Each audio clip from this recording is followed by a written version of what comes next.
सभी दोस्तों को नमस्कार। आप सभी का स्वागत है हमारे YouTube चैनल पर।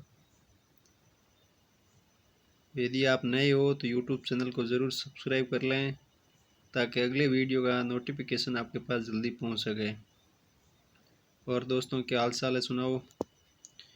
30 तारीख को बॉटनी 11th का पेपर होने वाला है, उसके लिए हमने इम्पोर्टेंट क्वेश्चन सीरीज बनाई है जो आप ज़रूर देख लें। एग्ज़ाम से 2-3 दिन पहले ज़रूर इसको पढ़ लें और 2-3 बार आप इसको रीड आउट भी कर लें और एक अलग पेज पे इन क्वेश्चनों को उतार लें और फिर नोटबुक से इनके क्वेश्चन ढूंढें, हल करें, एग्ज़ाम देवें।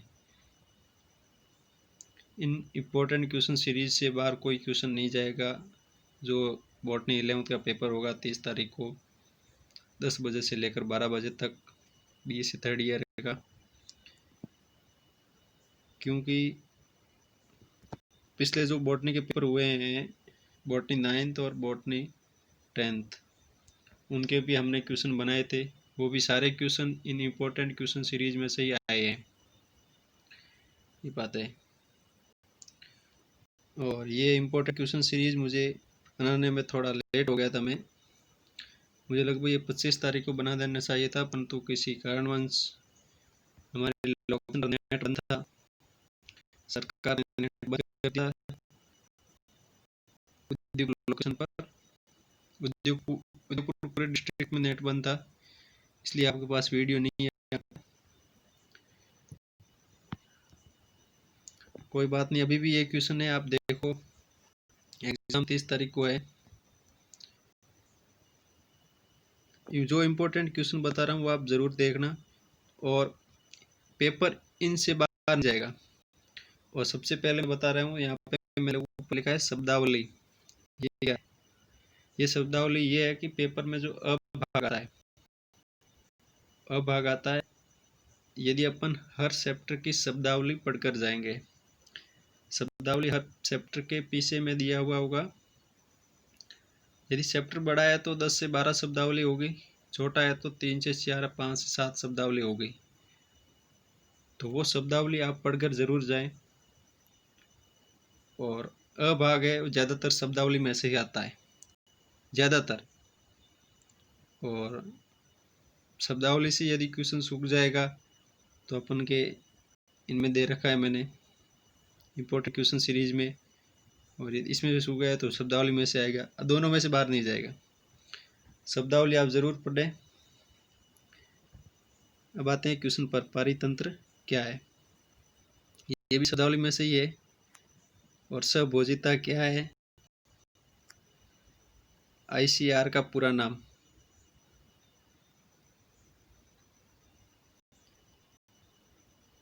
Indian agriculture research, Indian council agriculture research, ICAR का पूरा नाम है।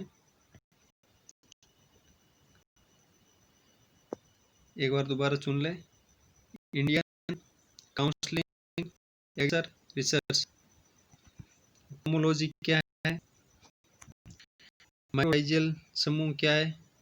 समूहन क्या है? विभिन्न जैव भूरासायनिक चक्रों के नाम। भूरासायनिक चक्र मेनली 3 होते हैं। जैव भूरासायनिक चक्र, कार्बन, नाइट्रोजन, फॉस्फोरस। आप वहाँ पे ओनली फॉर 3 नहीं लेके आना है, यानी कि CNP। वो सोचें CNP क्या है, कुछ नहीं है, ये ओनली फॉर उनके मैंने प्रतीक लिखे हैं। और वो कार्बन है, नाइट्रोजन है, फास्फोरस, 3 जैव भूरासायनिक चक्रों के नाम है।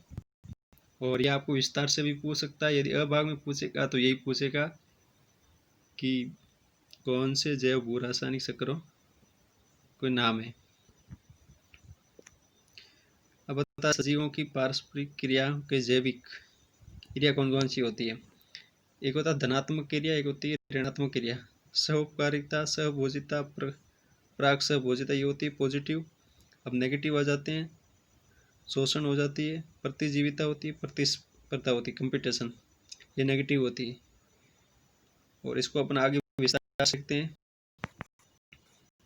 यहाँ पे ये मैंने आपके लिए विशिष्ट चार्ट बनाया है, आपको आसानी से समझ में है। जाति ए प्लस जाति बी और पारस्परिक क्रिया होती है, उसका क्या नाम है? म्यूचुअलिज्म, सहकारिता। म्यूचुअलिज्म में दोनों जातियों को फायदा होगा, दोनों जातियों को फायदा होगा, जाति ए को भी फायदा होगा, जाति बी को भी फायदा होगा।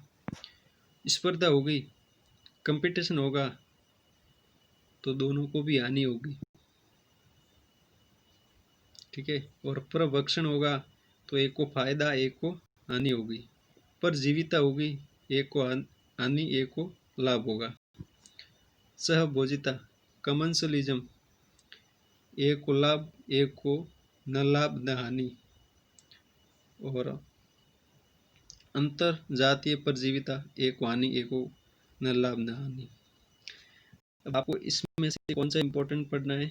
एक तो सहकारिता नंबर वाला, एक सहभोजिता, दो को आपको पढ़कर जाने जाना है। तीसरा है स्पर्धा, और वो दे सकता है सहभोजिता न देकर कमंसलिज्म भी दे सकता है। सहभोजिता का एग्जाम्पल भी पूछ सकता है। एग्जाम्पल क्या है? एग्जाम्पल, यदि गाय भैंस सरते हैं घास फूस, तो उस स्थान पे बगुले भी पास में बैठे रहते हैं। जो घास फूस गाय भैंस जो घास सरते हैं, उस घास में से जो जीव होते हैं छोटे छोटे, वो निकल जाते हैं, तो उस पास में बैठा बगुला उस जीव को खा जाता है। मतलब जाति ये बगुले का तो फायदा हुआ ही हुआ है, और जो गाय भैंस है उनको ना फायदा हुआ ना हानि हुई। सहभोजिता का एग्जाम्पल है ये।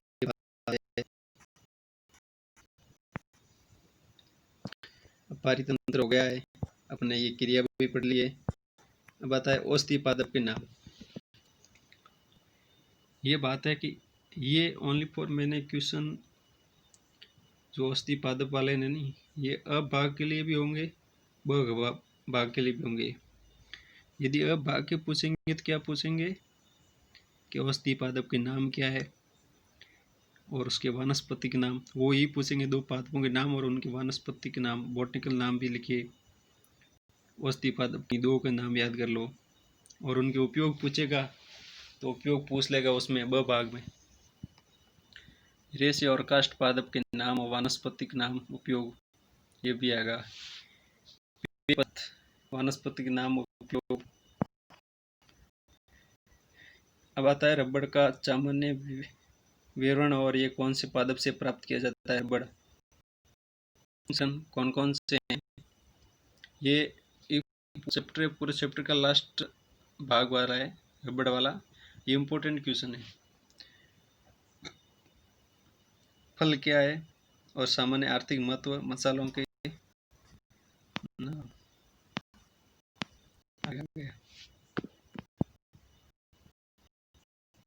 क्या है और इसकी सामान्य आर्थिक महत्व बताइए। मसालों के नाम और वानस्पतिक नाम, वितरण, उपयोग।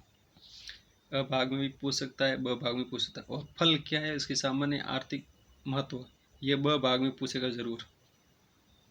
रबड़ वाला अ भाग में तो लगभग ही आ सकता है, ब भाग में जरूर आएगा, इसलिए आप पढ़कर जरूर जानना।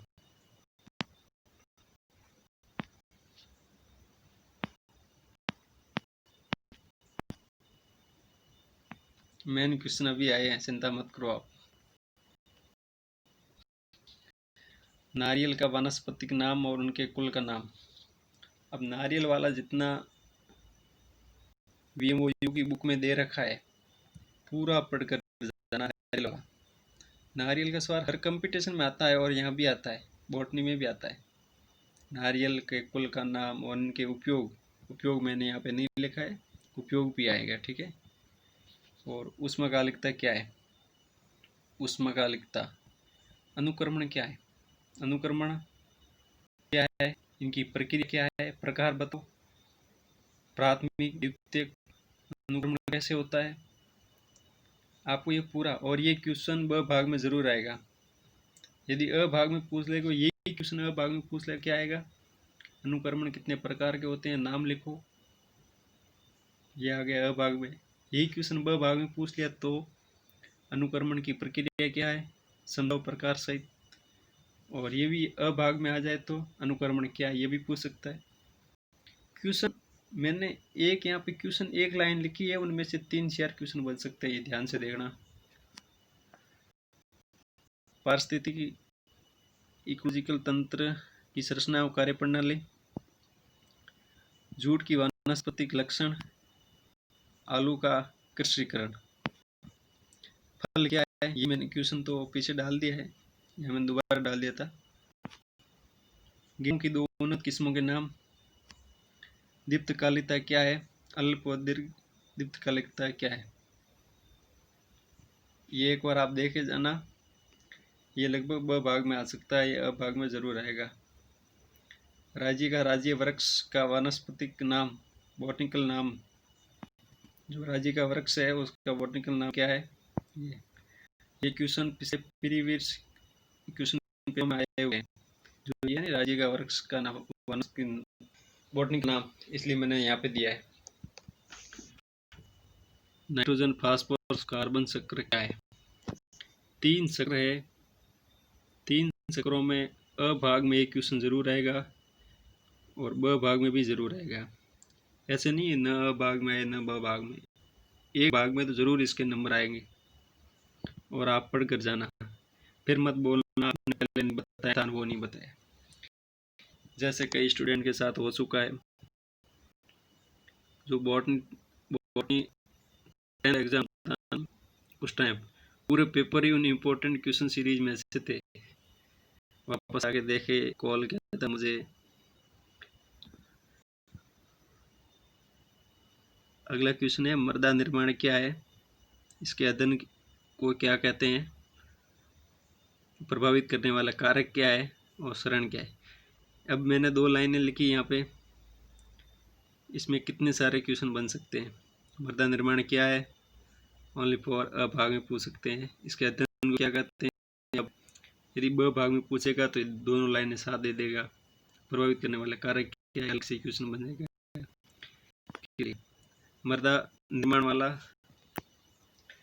आज से जितने भी लगभग 10 पेपर हुए हैं लगभग बॉटनी के 11th के, सारों में मृदा वाला क्वेश्चन दे रखा है, सभी में। आप भी उठा के देख लेना पेपर पीछे के।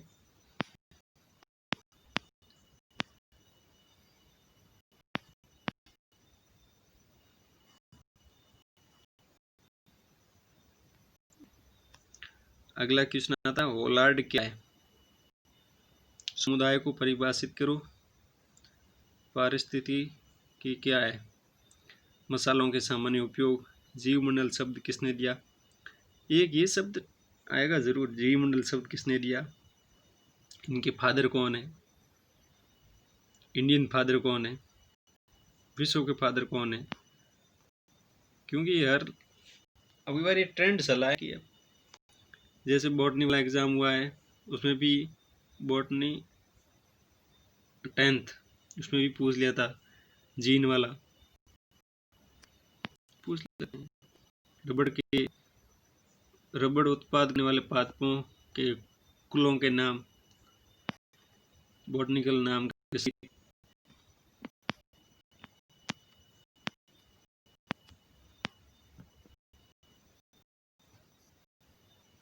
ये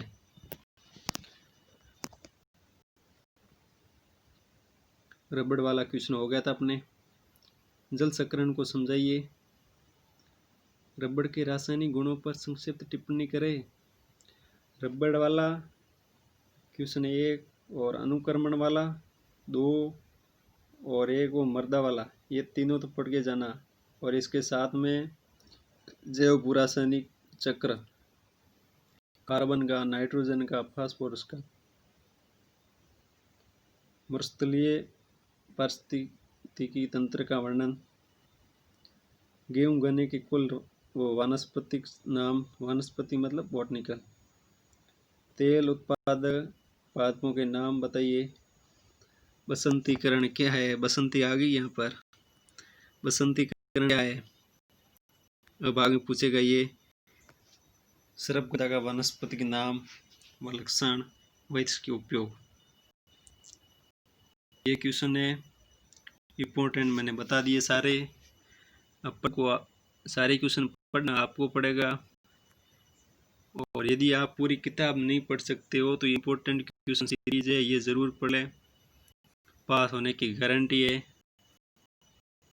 यदि क्वेश्चन नहीं आया तो एग्जाम के बाद में वापस कमेंट करना क्वेश्चन नहीं में से। और क्वेश्चन पेपर में आते हैं, अभी पिछले हमारे जो क्वेश्चन सीरीज है इम्पोर्टेंट वो देख कर ले, और पेपर मिला लें कितने नहीं आए। यदि आप चैनल पर नए हो तो यूट्यूब चैनल को ज़रूर सब्सक्राइब करें, ताकि अगला नोटिफिकेशन आपको जल्दी मिल जाए। और अभी आप देखोगे टाइम कितना हुआ है, 2:29 AM, PM नहीं AM है, क्योंकि हमारे यहाँ पर दिन को बहुत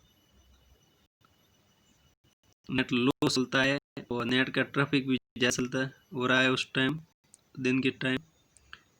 और मैं ऑनलाइन क्लास अटेंड करता हूँ पटवारी की, तो मैं दिन को तो अटेंड नहीं कर पाता हूँ, क्यों वो स्पीड नहीं आती उसकी नेट की, इसलिए रात को अटेंड कर लेता हूँ। तो वीडियो वहाँ पे ऐप में रहते हैं उस हिसाब से। और अभी टाइम मिला तो मैं आपके लिए वीडियो बना दिया और आगे अपलोड कर दूंगा। और सभी ज़रूरतमंद विद्यार्थियों के पास ये वीडियो ज़रूर पहुँचे, और आप पहुँचाने का कृपा करें। और हमारा कोई उद्देश्य चैनल चलाना नहीं है, हमारा ओनली उद्देश्य आपकी हेल्प करना है, ये बात है। और काफ़ी सारे स्टूडेंट का कॉल आया तभी मैंने वीडियो बनाया, नहीं तो वीडियो बनाने का शौक़ नहीं है मुझे। आपको अच्छा लगे तो सब्सक्राइब करो, नहीं लगे तो सिर्फ देखते जाओ। यदि देखने का भी मूड नहीं है तो स्किप करके चले जाओ, ये बात है। वीडियो कैसा लगा ज़रूर कमेंट करके बताएं। धन्यवाद, थैंक यू। और अगला जो केमिस्ट्री का पेपर होगा, जूलॉजी का होगा, जो भी होगा, केमिस्ट्री का पेपर होगा, दोनों के ही इम्पोर्टेंट क्वेश्चन बनाए जाएंगे, आपको प्रोवाइड करूँगा मैं, नो टेंशन रहें। और स्पेशल सूचना ये है कि मैं मैथ के क्वेश्चन नहीं बनाता हूँ, काफ़ी सारे स्टूडेंट की कॉल आती है मैथ के क्वेश्चन बनाओ, ये बात है। अब आपको सारे क्वेश्चन पढ़ लेने, रट लेने, जो भी करो आप करो, क्वेश्चन पेपर में ये आने वाले हैं, फिर मत बोलना ये क्वेश्चन आपने बताया नहीं। थैंक यू भाई, धन्यवाद सभी को यूट्यूब चैनल देखने के लिए। चैनल को ज़रूर सब्सक्राइब करें, धन्यवाद। थोड़ा